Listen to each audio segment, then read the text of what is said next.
meteorologist Alena back here in the Weather Center talking about the snow and the impacts that are moving through right now. We are live on Facebook on the KCTV5 Facebook page. As you've probably got the notification, if you clicked on it, that's why you're seeing me. Give me one moment. I'm also going to do another share of this video on another page so that we can get a lot of people to chime in here. Give me just a second and I will share this now. All right.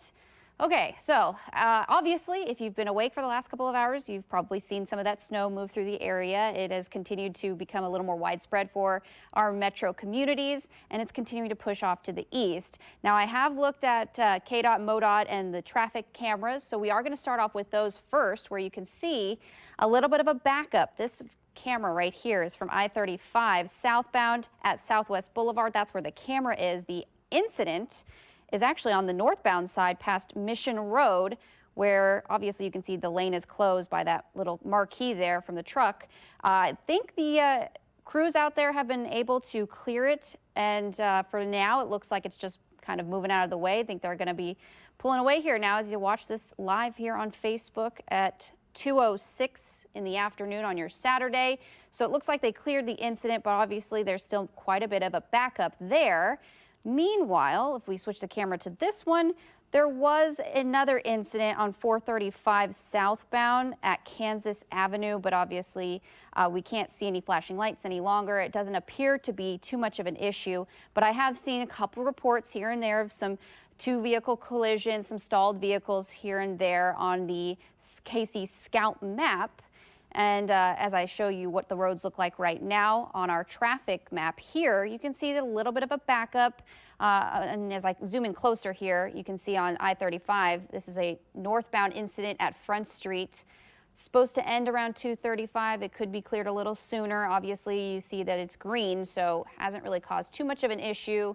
Up north on I-29, the left lane is closed because of an incident on the northbound side of I-29, exit 30. So if you are going to be traveling northbound on I-29, just make sure you're taking extra time and being very cautious. There was another incident earlier. This is not the map that we want to show you, but for the most part, you get the gist. The snow is causing a little bit of an issue out there. Obviously, the temperatures are below freezing just about everywhere, so we're going to go into our weather forecast now, where you can kind of get a view of what it looks like from different portions of our Border Home Improvement CityCam network. I will click the one for Arrowhead so you can kind of see what it looks like there. Just 2 hours, and this is what's happened. I know we were live just at noon. This is what it looks like now at Arrowhead Stadium. The grass obviously covered. Some of the roads, though, I think the treatment's kind of working and keeping it pretty much wet at this point. Snow's still falling, though, as you see that here. Hard to tell what it looks like from the airport. I do believe this is our airport camera. This is a plane, but obviously visibility has become an issue since the snow is blowing around a little bit and it's come in at a pretty steady pace. So visibility also going to be a concern, not just the pavement, but obviously your view. It may be obstructed, at least in Gladstone, down to 1 mile there, 1 mile in Basler, 1 mile visibility at a KCI, less than a mile for Leavenworth and Tonganoxie. Not too much of a visibility concern when you go off to the east, but it's low, down 1 to 2 miles, so it's definitely low compared to a normal 10-mile visibility, which is what we see as perfect on our map.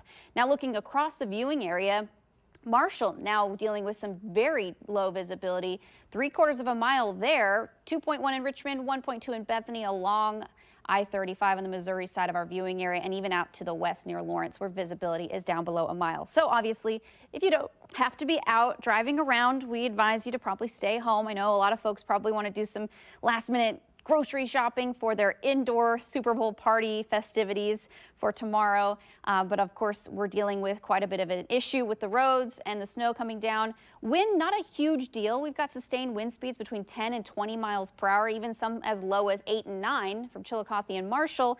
But that does play a factor into how cold it actually feels. So the wind chill values are already below 0 in Bethany, 7 degrees in Chillicothe. It feels like 4 in St. Joseph. It feels more like 9 here in Kansas City, and the teens down to our south. All right, so now let's get into, obviously, the snowfall. Winter weather advisory still in effect until 9 o'clock this evening. And on Live Power Doppler, you can see a couple at least 2 bands of moderate to almost heavy snowfall between Atchison, St. Joseph, and Cameron, and a second band between Ottawa along I-35 almost up towards Kansas City and even extending out to Chillicothe. Not a whole lot happening from Sedalia, Warrensburg, Harrisonville, Butler, and Clinton, even Paola and Lacine.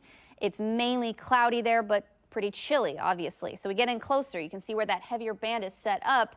All this is continuously pushing off to the east from St. Joseph to Leavenworth, Excelsior Springs, Chillicothe, Cameron. You may be starting to notice a little uptick in the snowfall rates there. And down here across the 435 loop, east of Tonganoxie, just spreading over the 435 loop across the metro now. So we are obviously dealing with this little band that's going to create a coating on the cars, on trees, on grassy surfaces, as we're seeing happen right now. So this is what we're going to be dealing with for at least another several hours, at least until 5 or 6 p.m. in some spots. You'll see here as I take you hour by hour on our forecast track. Let me push the clock forward. Snow should be moving on out again by 6 o'clock for the majority of us. There may be a couple of flurries here and there that we pick up. And then as we get through the next few hours after that, skies might clear out. And I think the cloud cover may help us a little bit because our forecasted low temperatures, they're still going to be in the single digits, but just how far below 10 degrees that we actually get is going to depend on if we get those clouds to clear out. There might be a little break here and there overnight, so we're still expecting single-digit lows when you wake up tomorrow morning.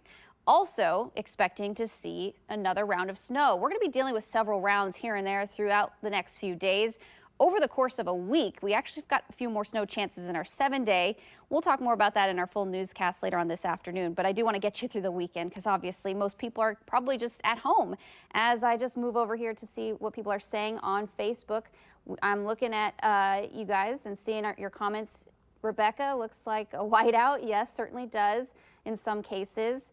Ricky, you're from Gladstone. Thanks for joining us. Hey, Jane, snowing up in Blue Springs for an hour or so. Thank you so much for that report. Again, thank you guys for sharing those on Facebook. And if you've got any photos you'd like to take, make sure you're doing it safely. We'll take those as well, and we love to see them. All right, now moving back to our forecast track. Really expecting a couple more rounds tomorrow, so 30–40% chance of some snow showers, but bitter cold air will be just settling in and sitting on us for just a week, maybe 2 weeks, for a pretty long time. So again, as snowfall accumulation 1 to 2, some spots may get up to 3, especially higher up north where you live. And then temperatures that'll be falling from the 20s today to the single digits tomorrow morning, but it's going to feel below 0 even if we get to 8 or 9 degrees. It'll feel like 5 to 6 below 0 in Kansas City, probably even colder up north. That's certainly going to be a bit of an issue, especially if we get more snow on the ground. That's going to create more slick spots. So not just tomorrow, even if it's not snowing, you'll still need to be extra careful on those secondary roads and untreated roads as well, because obviously at a certain point, some of that treatment doesn't work.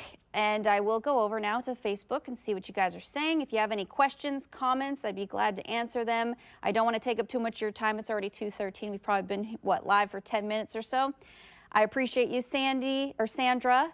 Dana from St. Louis moved in here in March from Raytown. Nothing here yet. Don't worry. You're certainly going to get a little bit of snow. It's headed your way here. Time frame again, just to recap, probably going to see this up until 5 or 6 o'clock in most of the metro, then pushing off to the east and out of here. And then after it ends, we'll be talking about that next round tomorrow as well. So guys, thanks so much for joining me this afternoon at 2 o'clock on our KCTV5 Facebook page. I'll be here this evening when our next newscast airs. Hopefully we have a 5 p.m. Sometimes sports plays a little role in whether or not we actually get a full newscast. And then certainly we'll have another update at 10 p.m. on our KCTV5 channel. Again, thanks guys so much. We'll see you then.